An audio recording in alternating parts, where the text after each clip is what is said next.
بسم الله الرحمن الرحيم وبه قال حدثنا أبو حنيفة عن حماد عن إبراهيم عن علقمة عن عبد الله بن مسعود رضي الله تعالى عنه وعنهم قال جاء رجل إلى رسول الله صلى الله عليه وسلم. حضرت عبداللہ بن مسعود رضی اللہ تعالیٰ عنہ فرماتے ہیں کہ ایک شخص پیغمبر علیہ السلام کی خدمت میں حاضر ہوئے. فقال یا رسول اللہ، اور فرمانے لگے اے اللہ کے رسول، هل يبقى احد من الموحدین فی النار، کیا موحدین میں سے توحید والے جو ہیں جنہوں نے اللہ کی ذات و صفات میں کوئی شرک نہیں کیا ہوگا، کیا ان میں سے کوئی دوزخ میں باقی رہے گا؟ چونکہ توحید ایک ایسی ماشاءاللہ عظیم نعمت ہے، کلمہ ایک ایسی عظیم دولت ہے کہ جو گناہگار ہیں وہ بھی سزا بھگت کر بالآخر انشاءاللہ جنت میں آئیں گے.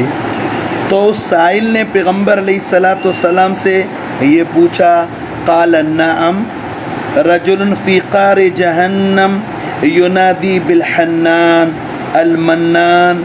پیغمبر علیہ السلام نے فرمایا ہاں، ایک شخص ہوگا دوزخ کے پیندے میں، دوزخ کے تہ میں پکارتا ہوگا یا حنان یا منان، حتیٰ یسمع صوتہ جبریل علیہ السلام، حتیٰ کہ جبریل علیہ السلام اس کی آواز سن لیں گے. فیتعجب من ذلک الصوت، اور اس آواز پر تعجب کریں گے. فقال العجب العجب، فرمائیں گے کہ بھئی یہ تو تعجب کی بات ہے. ثم لم يصبر حتى يسير بین یدی عرش الرحمن ساجدا، پھر صبر نہیں کر سکیں گے، عرش کے سامنے سر بسجود ہوں گے. فیقول اللہ تبارک و تعالی ارفع راسک یا جبریل، پھر اللہ تعالیٰ فرمائیں گے اے جبریل اپنا سر اٹھاؤ. فیرفع راسہ، پس وہ اپنا سر اٹھائے گا. فیقول ما رأیت من العجائب واللہ اعلم بما رآ، اللہ تعالیٰ فرمائیں گے کہ تم نے کیا تعجب کی بات دیکھی جو العجب العجب کہہ رہے تھے. پھر حدیث کے الفاظ مبارک واللہ اعلم بما رآ، یعنی اللہ تعالیٰ کو سب معلوم ہے کہ کیا دیکھا، لیکن یہ علم ظاہری کے اعتبار سے کبھی کبھار یہ اس طرح سوال کیا جاتا ہے. فیقول یا رب سمعت صوتا من قار جہنم ینادی بالحنان المنان فتعجبت من ذلك الصوت. جبریل علیہ السلام فرمائیں گے اے میرے رب، میں نے جہنم کے پیندے سے ایک آواز سنی کہ کوئی پکار رہا تھا یا حنان یا منان. فتعجبت من ذلك الصوت، فرماتے ہیں مجھے اس آواز پر تعجب ہوا. فیقول اللہ تبارک و تعالی یا جبریل اذهب الى مالک قل له اخرج العبد الذي ينادي بالحنان المنان. اللہ رب العالمین فرمائیں گے اے جبریل جہنم کے جو داروغے ہیں اس کے پاس چلے جاؤ، اس سے کہو کہ اس آدمی کو جہنم سے نکالے جو ینادی بالحنان المنان، یعنی یا حنان اور یا منان کی صدائیں بلند کر رہا ہے. فرماتے ہیں حدیث مبارکہ میں ہے فَيَذْهَبُ جِبْرِيلَ علیہ السلام إِلَى بَابٍ مِّنْ أَبْوَابِ جَهَنَّمَ فَيَضْرِبُ فَيَخْرُجُ إِلَيْهِ مَالِكٌ. فرماتے جبریل علیہ السلام تعمیل ارشاد کرتے ہوئے دوزخ کے دروازوں میں سے ایک دروازے پر جائیں گے اور وہاں پر دستک دیں گے. فَيَخْرُجُ إِلَيْهِ مَالِكٌ، تو جہنم کا جو داروغہ ہے، جنت کے داروغے کا نام رضوان ہے، جہنم کے داروغے کا نام مالک ہے، قرآن مجید میں بھی ہے نادو یا مالک۔ تو وہ جبریل کے پاس نکل کر آئیں گے، جبریل علیہ السلام، فیقول جبریل علیہ السلام ان اللہ تبارک و تعالی اخرج العبد الذی ینادی بالحنان المنان۔ جبریل علیہ السلام اسے رب العالمین کا فرمان سنائیں گے کہ رب العالمین کا آرڈر ہے کہ اس بندے کو جہنم سے نکالو جو یا حنان یا منان پکار رہا ہے، فیدخل فیطلب فلا یوجد وان مالکا اعرف باہل النار من الام باولادها۔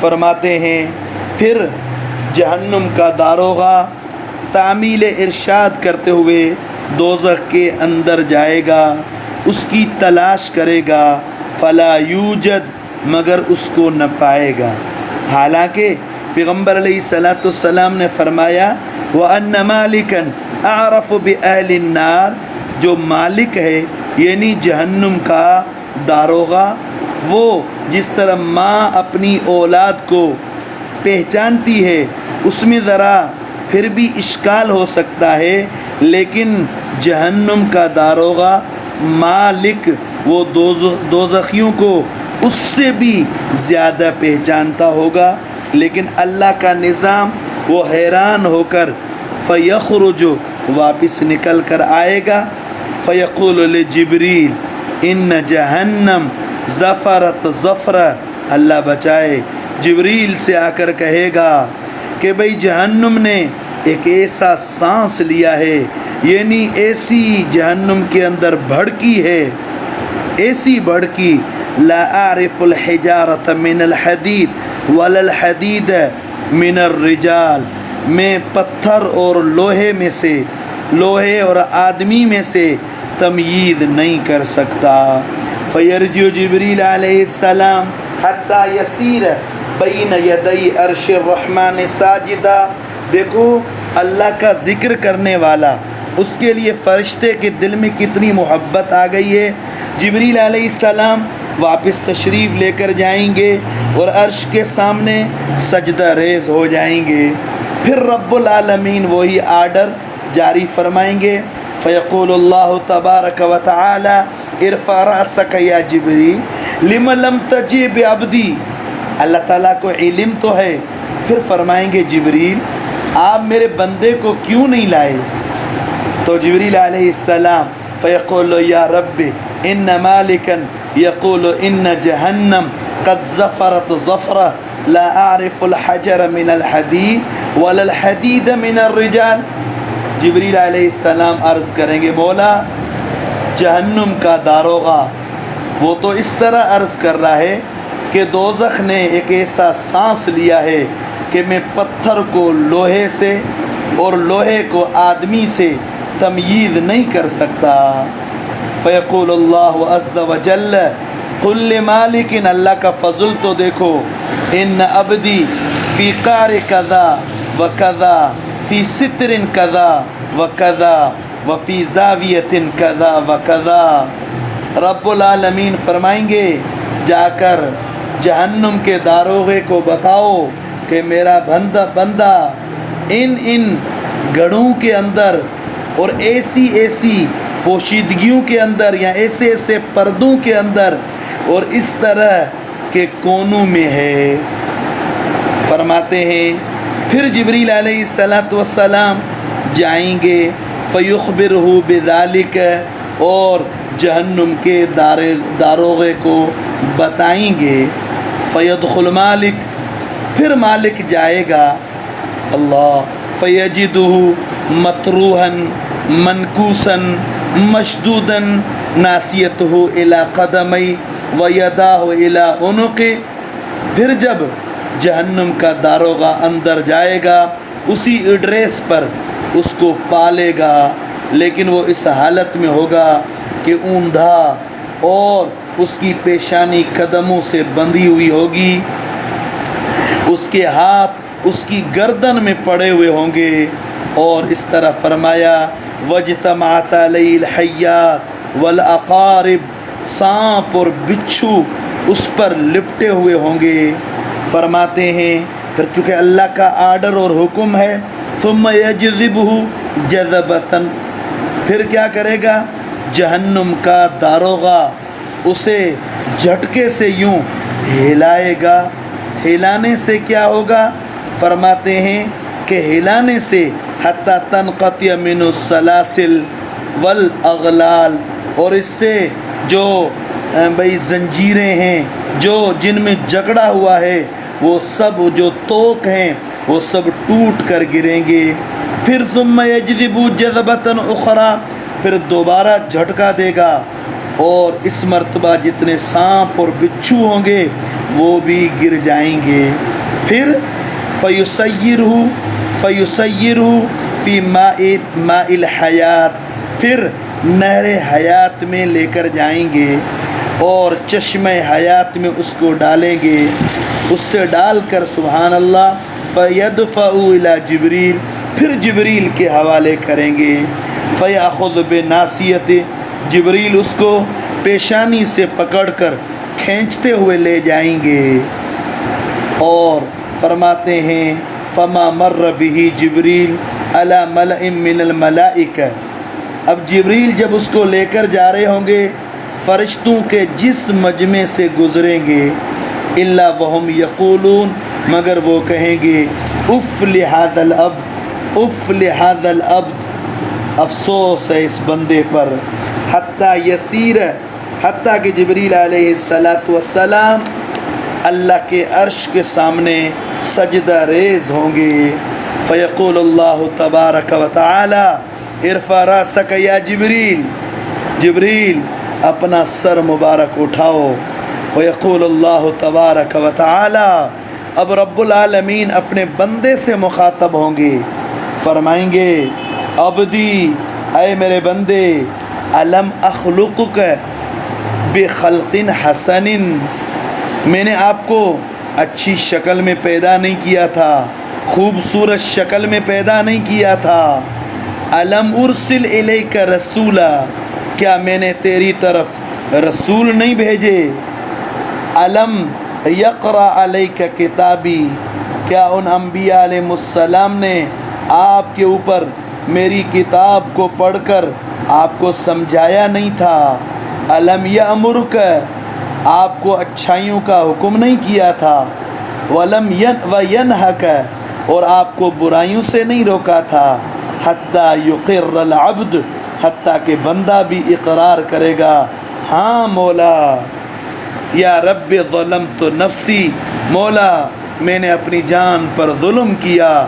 حتی بقیت فی النار کذا و کذا خریفا، جس ظلم کے پاداش میں دوزخ میں پڑا رہا، اتنے سال پڑا رہا، لیکن مولا لم اقطع رجائی منک، لیکن میں نے قرآن میں پڑھا تھا کہ لا تیأسوا من روح اللہ، مجھے یقین تھا، مجھے آپ سے امید تھی، میں نے اپنی امید نہیں توڑی تھی.